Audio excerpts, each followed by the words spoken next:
अर्थ का एहसास भी और विकास का विश्वास भी है।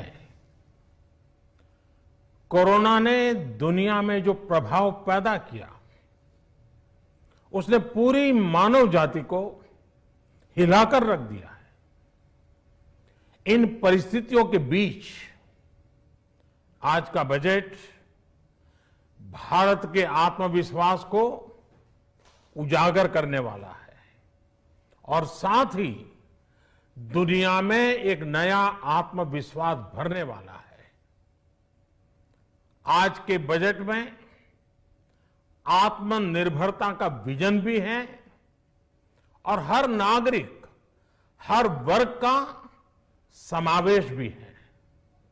हम इस बजट में जिन सिद्धांतों को लेकर चले हैं वो हैं ग्रोथ के लिए नए अवसरों, नई संभावनाओं का विस्तार करना, युवाओं के लिए नए अवसरों का निर्माण करना, मानव संसाधन को एक नया आयाम देना, इंफ्रास्ट्रक्चर निर्माण के लिए नए नए क्षेत्रों को विकसित करना, आधुनिकता की तरफ आगे बढ़ना, नए सुधार लाना।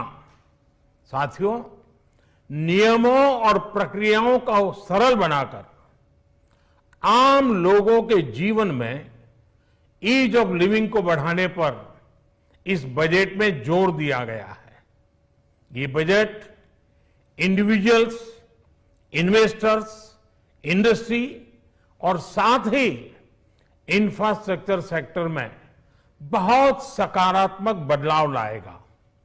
मैं इसके लिए देश की वित्त मंत्री निर्मला जी को और उनके साथी मंत्री अनुराग जी और उनकी टीम को बहुत बहुत बधाई देता हूं।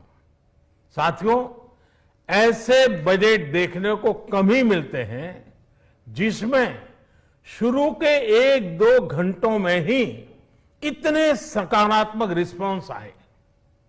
कोरोना के चलते कई एक्सपर्ट्स ये मानकर चल रहे थे सरकार आम नागरिकों पर बोझ बढ़ाएगी, लेकिन फिस्कल सस्टेनेबिलिटी के प्रति अपने दायित्वों को ध्यान में रखते हुए सरकार ने बजट साइज बढ़ाने पर जोर दिया।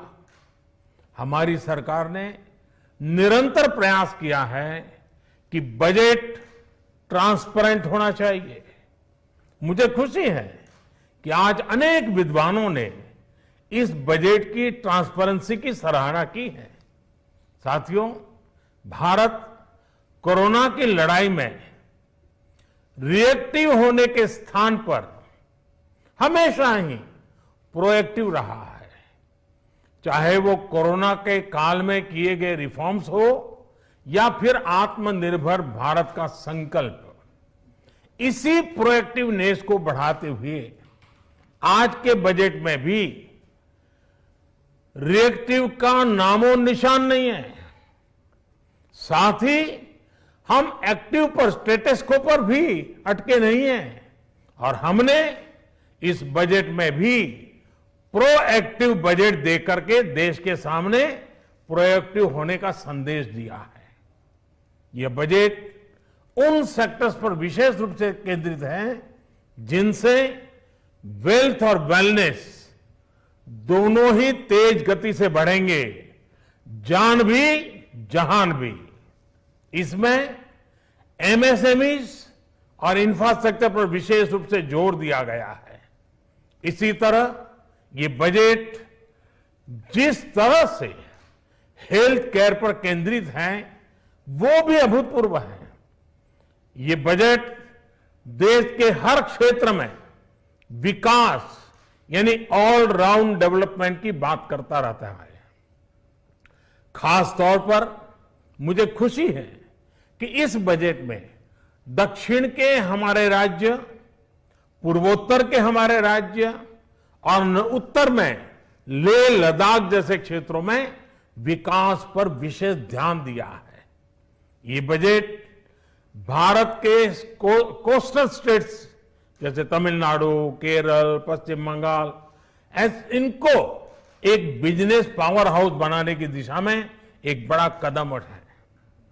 नॉर्थ ईस्ट के राज्य जैसे असम के अनएक्सप्लोर्ड पोटेंशियल को टैप करने में बजट बहुत बड़ी मदद करेगा। इस बजट में जिस तरह से रिसर्च एंड इनोवेशन इकोसिस्टम पर बल दिया गया है, जो प्रावधान किए गए हैं, उनसे हमारे युवाओं को ताकत मिलेगी। भारत उज्जवल भविष्य के लिए बहुत ठोस कदम रखेगा। साथियों, देश के सामान्य मानवी का, महिलाओं का जीवन आसान बनाने के लिए उनके स्वास्थ्य, स्वच्छता, पोषण, शुद्ध जल और अवसरों की समानता, इस पर इस बजट में विशेष बल दिया गया है। बजट में इंफ्रास्ट्रक्चर पर खर्च में अभूतपूर्व वृद्धि के साथ साथ कई व्यवस्थागत सुधार किए गए हैं, जिसका बहुत बड़ा फायदा देश में ग्रोथ और जॉब क्रिएशन, रोजगार के लिए बहुत लाभ होगा।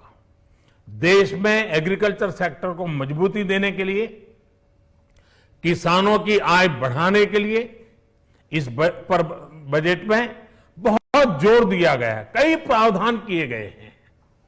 एग्रीकल्चर सेक्टर में किसानों को और आसानी से और ज्यादा ऋण मिल सकेगा। देश की मंडियों को यानी एपीएमसी को और मजबूत करने के लिए, सशक्त करने के लिए एग्रीकल्चर इंफ्रास्ट्रक्चर फंड से मदद का प्रावधान किया गया है। ये सब निर्णय ये दिखाते हैं कि इस बजट के दिल में गांव है, हमारे किसान है। एमएसएमई सेक्टर को गति देने के लिए, रोजगार के अवसर बढ़ाने के लिए इस बार एमएसएमई सेक्टर का बजट भी पिछले साल की तुलना में 2 गुना से ज्यादा कर दिया गया है। साथियों, ये बजट आत्मनिर्भरता के उस रास्ते को लेकर आगे बढ़ा है जिसमें देश के हर नागरिक की प्रगति शामिल है। ये बजट इस दशक की शुरुआत की एक मजबूत नींव रखने वाला बजट है।